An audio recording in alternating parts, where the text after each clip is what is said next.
हम जो लोग डिस्कस कर रहे थे वो इंडिपेंडेंस के बारे में डिस्कस कर रहे थे कि आपकी लीनियर इंडिपेंडेंस क्या होती है। तो हम लोगों ने सबसे पहले जो केस देखा था उसमें नंबर ऑफ़ रोज़ जो थी वो आपके नंबर ऑफ़ कॉलम से लेस थी। जब आपकी रोज़ नंबर ऑफ़ कॉलम से लेस हैं, अगर फॉर एग्ज़ाम्पल आपके पास 3 रोज़ और 4 कॉलम्स हैं, अगर आपकी ईच रो में भी 1 पिवट एग्जिस्ट करेगा तो 1 कॉलम ऐसा होगा जिसमें आपका कोई पिवट नहीं होगा। तो इस केस में आपने ये देखा था कि अगर ये वाला केस आ रहा है तो आपका जो नल स्पेस है, यानी कोई जिस केस में ऑलवेज अगर आपकी number of rows number of column से लेस हैं तो उस केस में आपकी जो नल स्पेस है उसमें ज़ीरो वेक्टर के अलावा कोई भी अदर सॉल्यूशन भी ज़रूर होगा। आप लोगों को तो ये ऑलरेडी पता है कि आपका total solution particular plus action के इक्वल होता है। एक्सन आपका नल स्पेस का सॉल्यूशन होता है और वो आपका एग्जिस्ट तब करता है कि अगर उसमें कोई भी फ्री कॉलम या फ्री वेरिएबल हो। तो ईच रो में भी अगर पिवट एग्जिस्ट कर रहा है तो 1 कॉलम ज़रूर पीछे ऐसा रिमेनिंग होगा। अगर 3/4 का मैट्रिक्स है जिसमें आपका कोई पिवट नहीं होगा तो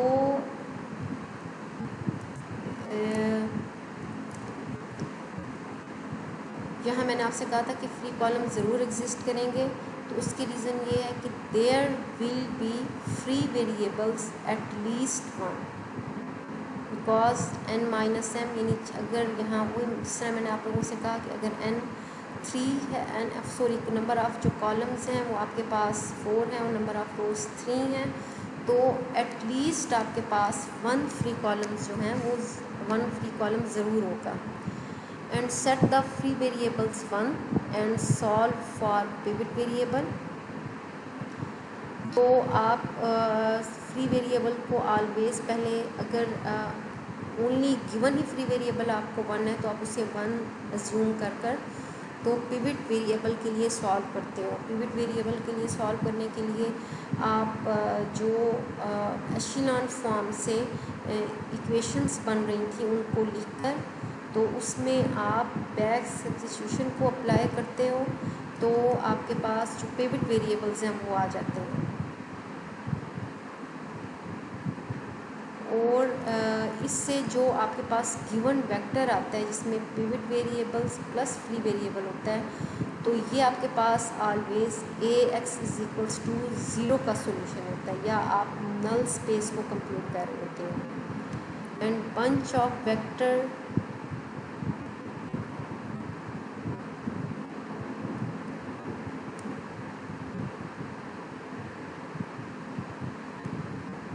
वेक्टर की जो है वो आपके इस केस में इंडिपेंडेंस का मीन क्या होगा कि अगर आपके पास vector x1, x2, x3 and xn है तो ये आपके इंडिपेंडेंट तब होंगे, यानी जो गिवन वेक्टर्स हैं आपके पास ये इंडिपेंडेंट तब होंगे if some combinations of those vector give 0 vector other than the combination of all zeros then they are dependent। अगर आप के पास x1, x2, x3 and so on xn vectors given है तो आप अगर x1 और x2 का कोई कम्बिनेशन ले रहे हो तो आपके जो थर्ड वेक्टर आ रहा है वो आपके पास 0 वेक्टर आ रहा है।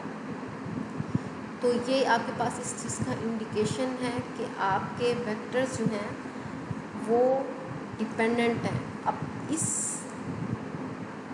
लाइन का क्या मीनिंग है? Is some combination of vector give 0 vector other than the combination of all zeros.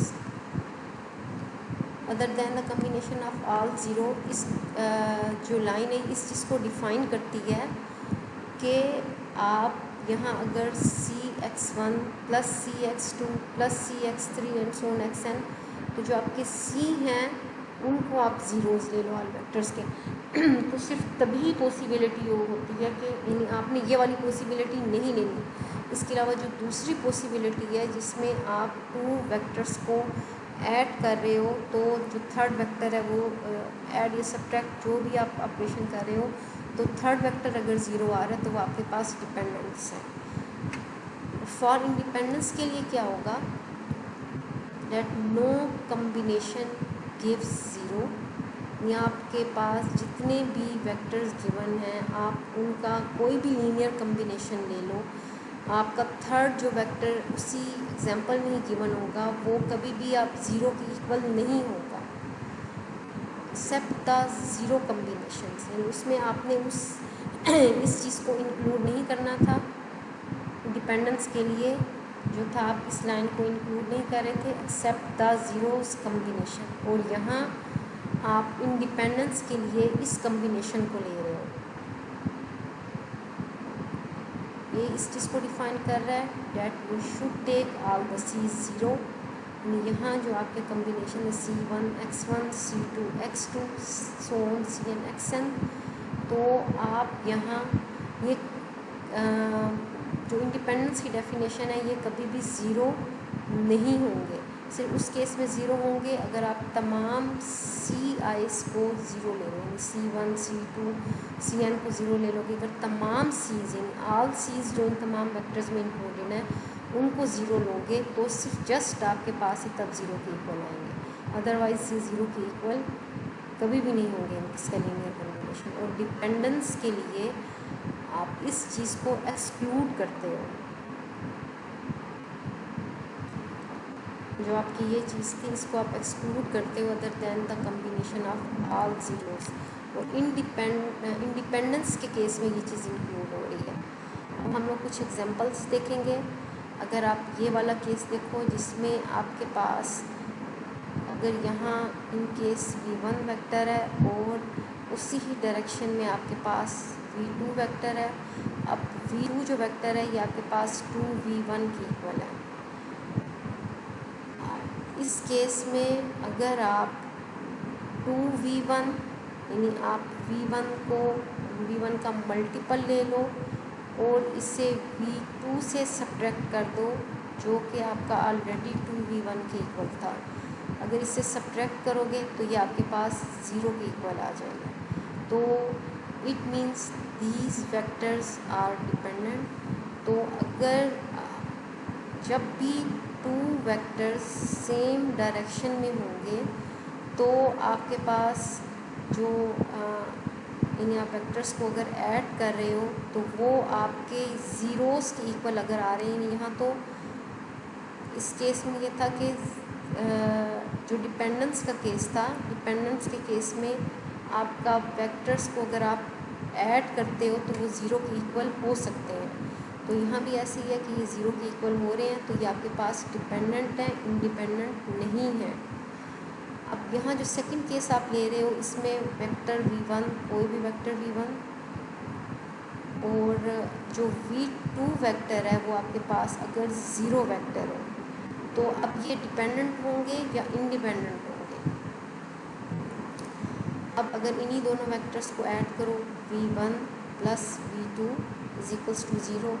अगर फॉर एग्ज़ाम्पल आप लोग V1 को इंक्लूड नहीं कर रहे, जब आप लीनियर कम्बिनेशन ले रहे हो, अगर आप V1 को इंक्लूड नहीं करते हो, ओनली V2 को इंक्लूड करते हो, V2 का कोई भी लीनियर कम्बिनेशन हो उसे किसी भी स्केलर कांस्टेंट से मल्टीप्लाई करोगे तो वो आपके पास ज़ीरो आ जाएगा। अगर वो ज़ीरो आ रहा है, जब भी आपके पास इनके वेक्टर्स के तमाम लीनियर कम्बिनेशंस लेने से अगर इक्वल टू ज़ीरो हो रहा है तो वो आपके पास डिपेंडेंट का केस होगा, ठीक है, वो आपके पास इंडिपेंडेंस का केस नहीं है। If any vector is zero independence is dead. तो यहाँ से आपने इस चीज़ को कंक्लूड किया कि जब भी आपका पास अगर फॉर एग्जांपल 6 वेक्टर्स भी गिवन है, अगर एक वेक्टर भी आपके पास ज़ीरो वेक्टर है तो उस केस में आप कभी भी ये नहीं कह सकते कि आपके वेक्टर्स जो हैं वो इंडिपेंडेंट हैं। यहाँ आप इस केस में भी देख सकते हो, अगर आप C1 X1 C2 X2 Cn Xn is equals to zero ले रहे हो, अगर इस केस में कोई भी वन वेक्टर जो है वो ज़ीरो हो जाता है तो आपके पास राइट हैंड साइड ज़ीरो के इक्वल आ जाएगी। यहाँ वही चीज़ लिखी हुई है, if one of those vector is the zero vector then I could always include that one and none of others and I would get the zero answer and would show dependence। यानी आप अगर से for example आपके पास x1 जो है वो zero vector है, अगर ये वाला ज़ीरो वेक्टर है, आप जब लीनियर कम्बिनेशंस ले रहे हो तो अगर आप इन तमाम वेक्टर्स को इंक्लूड नहीं करते हो, ओनली इस वेक्टर को इंक्लूड करते हो, जब आप ओनली इस वेक्टर को इंक्लूड करोगे तो आपके पास राइट हैंड साइड ज़ीरो आ जाएगी। राइट हैंड साइड जब भी आपके पास ज़ीरो आएगी तो ये आपकी डिपेंडेंस का केस होगा। इस जो ये की पॉइंट है, सिर्फ आप इसको अपने जहन में रखो कि राइट हैंड साइड ज़ीरो नहीं होनी चाहिए। डिपेंडेंस के केस में राइट हैंड साइड ज़ीरो सिर्फ तब हो सकती है अगर आप इन तमाम सीज़ को ज़ीरो ले लो। सिर्फ वो केस आपके पास इंडिपेंडेंस के केस में होगा जिसमें राइट हैंड साइड ज़ीरो हो सकती है। अदरवाइज़ अगर आपकी राइट हैंड साइड वैसे अगर ज़ीरो हो रही है तो वो ऑलवेज डिपेंडेंस वेक्टर का केस होगा।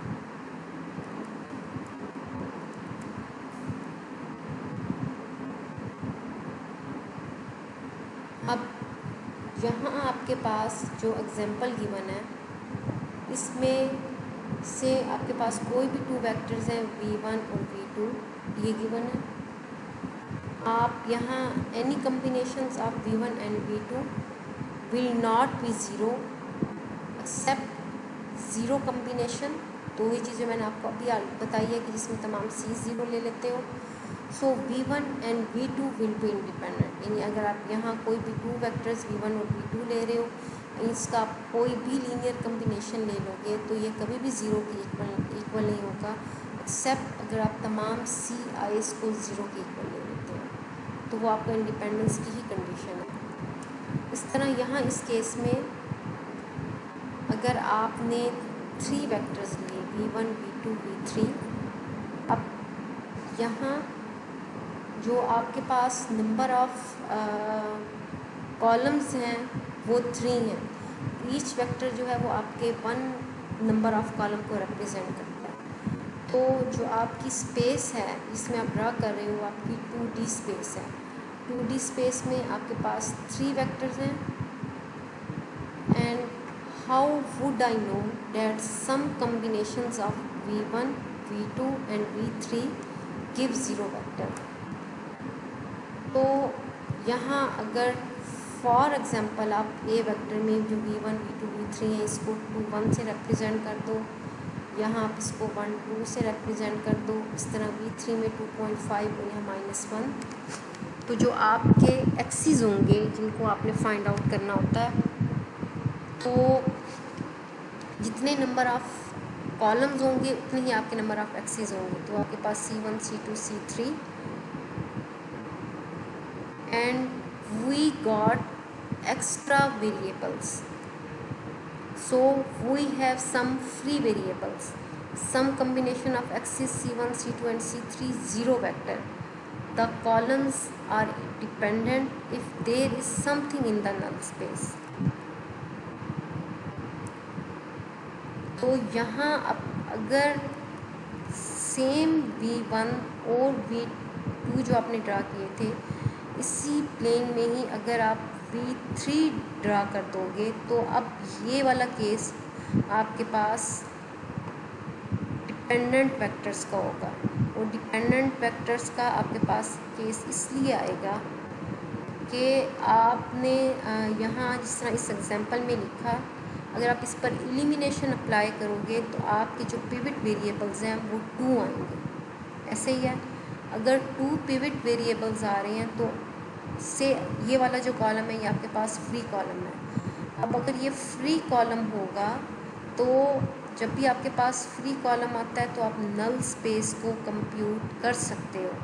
नल स्पेस यानी आपका जो टोटल सोल्यूशन होता है x = xp + xn, उसमें अब xn ज़ीरो वेक्टर नहीं होगा, वो आप इस फ्री वेरिएबल के थ्रू जो है वो आप उतने ही जितने फ्री वेरिएबल्स होते हैं उतने ही आपके नल स्पेस के वेक्टर होते हैं। तो नल स्पेस का वन वेक्टर जो है उसके लीनियर तमाम कम्बिनेशंस लोगे तो वो आपकी एग्जिस्ट कर रही होगी। ये आपके पास a x is equals to जो है वो ज़ीरो, नल स्पेस को कंप्यूट करने का मीनिंग यही होता है, आप लोग पहले भी देख चुके हो कि आपके पास a x is equals to zero जो है वो एग्जिस्ट कर रहा होता है। अगर आपके पास a x is equals to zero exist कर रहा हो तो राइट हैंड साइड ज़ीरो की इक्वल हो जाएगी। तो आपकी जो यहाँ कंडीशन थी इंडिपेंडेंस की कि इसमें ये ज़ीरो की इक्वल नहीं होनी चाहिए, तो आप वो अचीव नहीं कर रहे हो, ठीक है ना।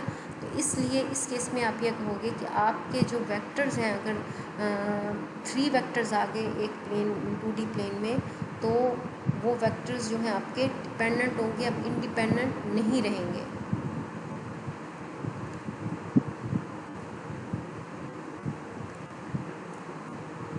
और यहाँ आप लोगों ने ऑलरेडी भी बताया था कि अगर नंबर ऑफ़ जो रोज़ हैं वो नंबर ऑफ़ कॉलम से लेस होंगी तो आपके पास इसी चीज़ को ही डिफ़ाइन कर रहा है कि आपके पास जो है वो वन फ्री कॉलम, यानी कोई भी फ्री कॉलम एटलीस्ट वन जो है वो ज़रूर एग्जिस्ट करेगा।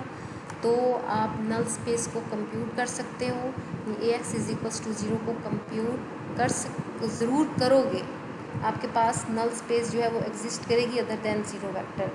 तो अब आपकी राइट हैंड साइड ज़ीरो की इक्वल जब होगी तो आपके पास इंडिपेंडेंट वेक्टर्स नहीं रहेंगे।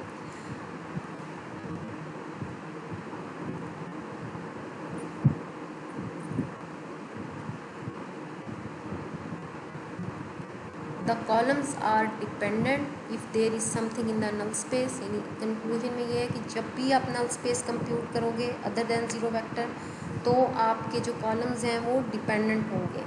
When V1 and V2 V3 and so on Vn are the columns of matrix A, they are independent if null space of A is zero vector.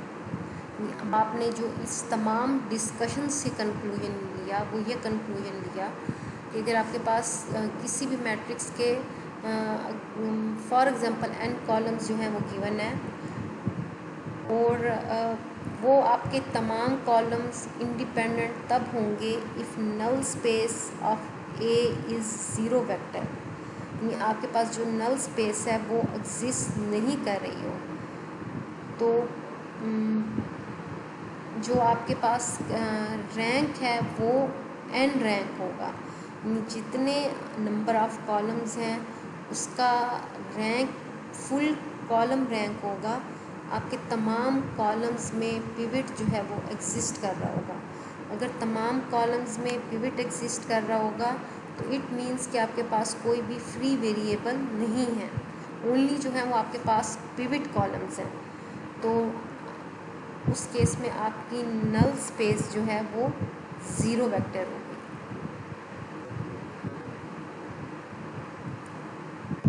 Free column means combinations of earlier columns. तो आप लोग already भी देख चुके हो कि free column जब भी एग्जिस्ट कर रहा होता है तो जो प्रीवियस कॉलम्स होते हैं वो उनका ही कम्बिनेशन होता है and they are dependent if AC is equals to 0 for some non-zero vector in the null space।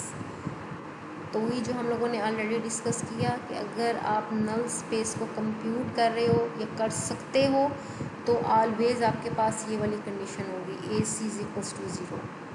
तो आपके पास जो वेक्टर्स हैं या कॉलम्स हैं वो आप डिपेंडेंट होंगे। And if the case exist जिसमें आपका रैंक जो है वो नंबर ऑफ़ कॉलम से लेस हो, अगर आपका रैंक नंबर ऑफ़ कॉलम से लेस है तो इस केस में आपके फ्री वेरिएबल्स एग्जिस्ट करेंगे and yes in this case combinations of columns gives zero columns।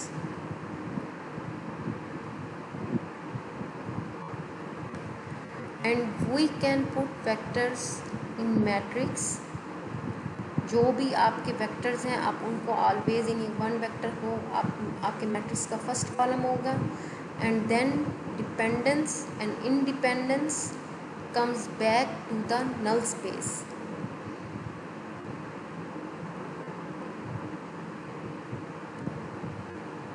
अभी हमने इसी चीज़ को डिस्क्राइब किया कि आपकी डिपेंडेंस और इंडिपेंडेंस इस चीज़ पर डिपेंड कर रही होती है। अगर नल स्पेस एग्जिस्ट कर रही है तो आपके कॉलम्स जो हैं वो डिपेंडेंट हैं। अगर नल स्पेस को आप कंप्यूट कर वो ओनली ज़ीरो वेक्टर के इक्वल है तो आपके जो वेक्टर्स हैं या कॉलम्स मैट्रिक्स के वो इंडिपेंडेंट हैं। What does it mean for a bunch of vectors to span a space? यानी आपने जो इंडिपेंडेंस का केस था आई थिंक वो आप लोगों को क्लियर हो गया होगा।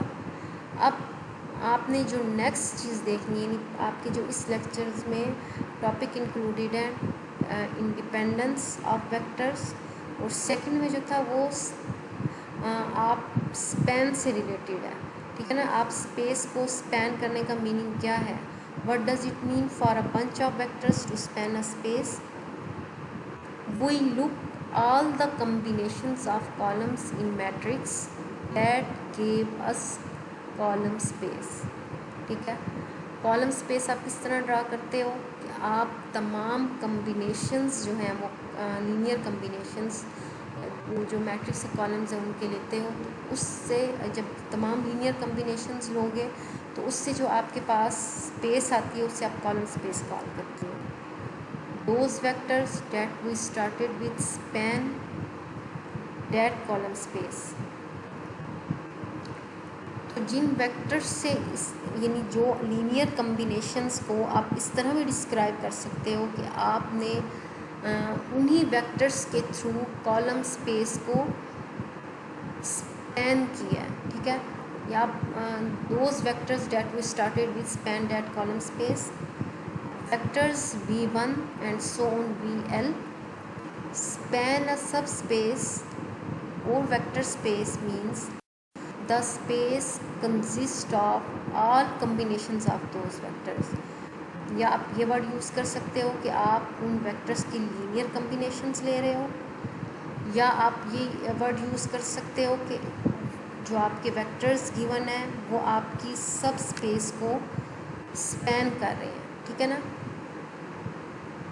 वेक्टर्स स्पैन अ सब स्पेस, या आप ये वर्ड यूज़ करोगे the space consist of all combinations of those vectors.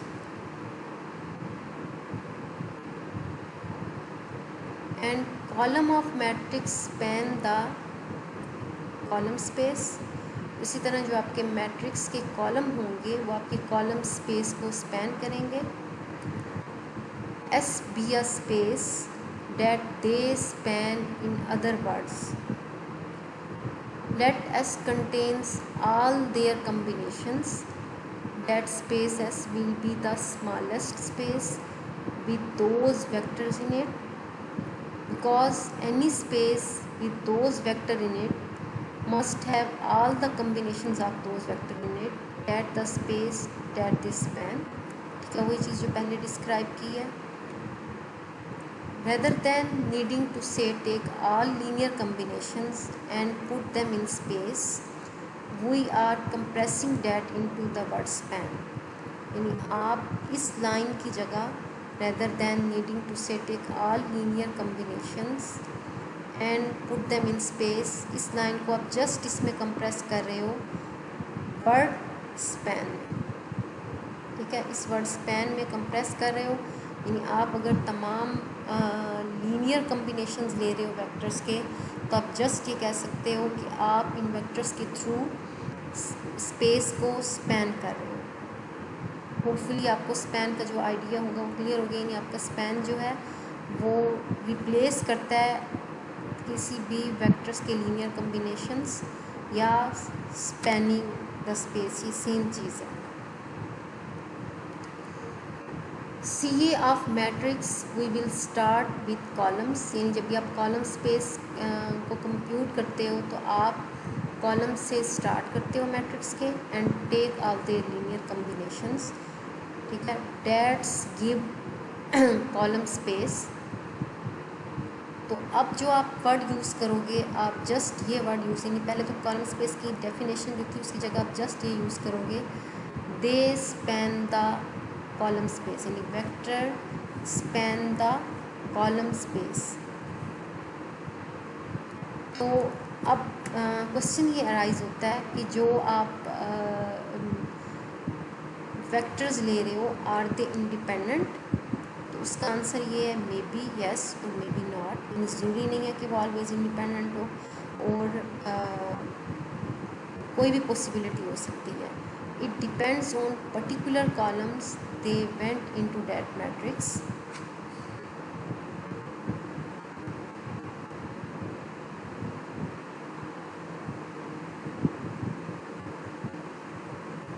And we are interested in vectors